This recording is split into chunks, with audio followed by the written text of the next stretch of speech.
good afternoon mga lovey-loveys and welcome back to our episode ng pamagat ng podcast at Sure I Miss You. Kung saan pag-uusapan natin ang mga bagay na may issue o kaya pinag-uusapan ngayon sa buong paaralan maging sa lungsod natin. Kaya ngayon papakilala ko na ang mga magagandang binibili na nag-aaral mula sa paaralan ng La Consolacion. Ito nga pala ay sina. At ngayon lang ay papakilala ko ang mga magagandang dilag na nag-aaral sa paaralan ng La Consolacion na sina Curly Grace Acosta. Yes, kala ko beauty queen. At ngayon naman ay papakilala natin ng pinakamagandang dilag na nasa gitna na si Pearl Joy na galing sa cast ng Inside Out.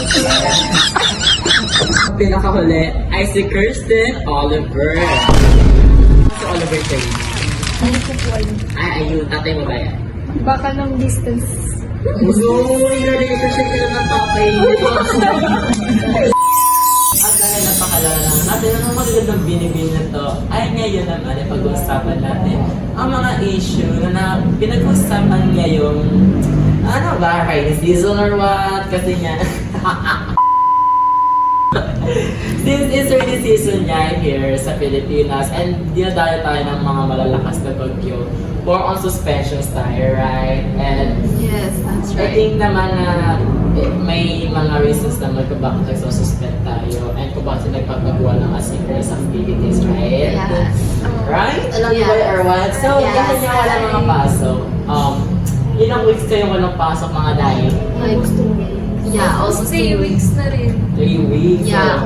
Nagdala na ba kayo? Siyempre wala. Wala pa. Mangutang na kayo sa Tapos na BPO. tayo. Yun. Punta ko na ako. Nakaw. Ay. Yeah, Tapos it's din, been ano na nga. Ano, ito na. Okay.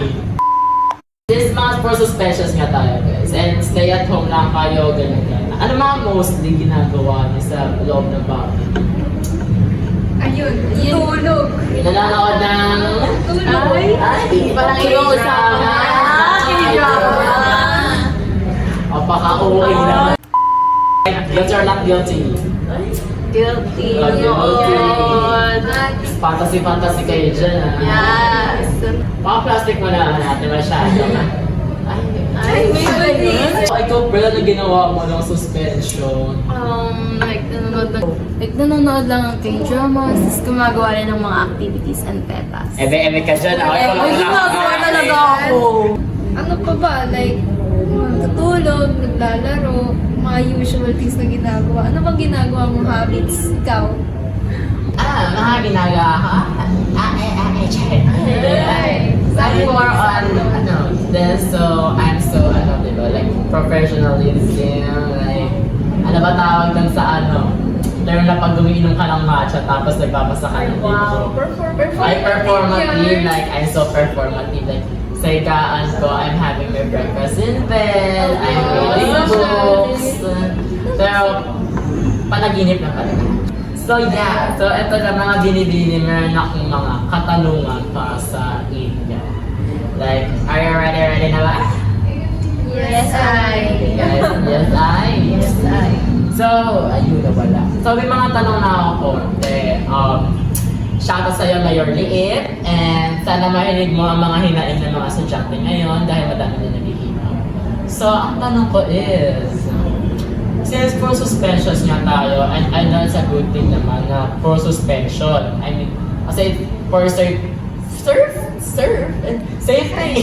Nag-promote bigla ng product no? Safety ng ng mga estudyante, lalo na sa mga ibang lugar. Normal naman na mag-suspend. So, is suspension ba sa inyo is maganda kung umuulan lang ng slide or hindi?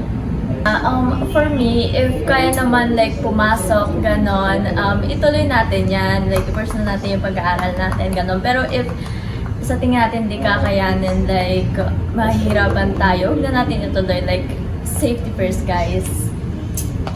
Ayun lang. So may other may other questions ako, like, since sabi mo nga, like, dapat kailangan i-check yung mga students ng mga announcement or what. Kasi yung mga scenario, di ba na mga estudyante na kapag nagkakam sila, halimbawa, tapos nag-check sila na announcement, tapos tutulog na lang sila pag nakita. Anong process na natin doon? Like, Bilang kasama sa chat, anong thoughts sa process mo doon?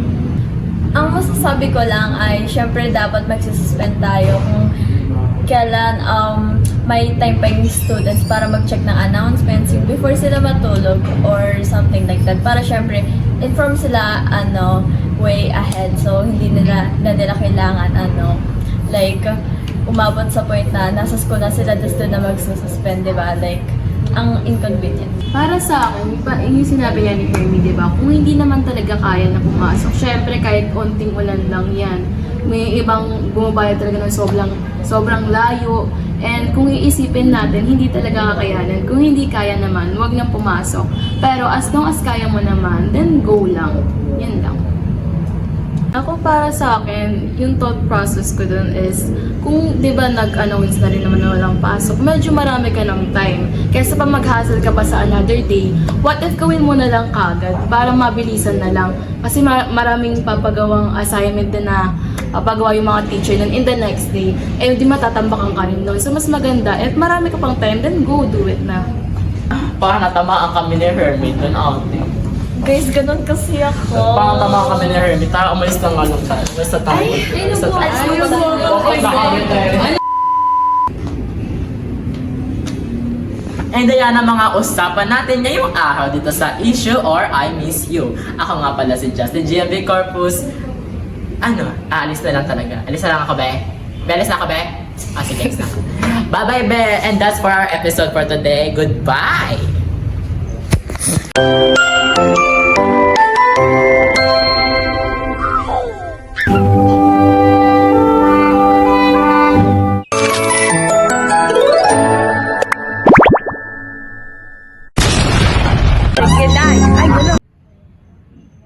So, ayan na nga for this episode ng mga Kalab-Labis.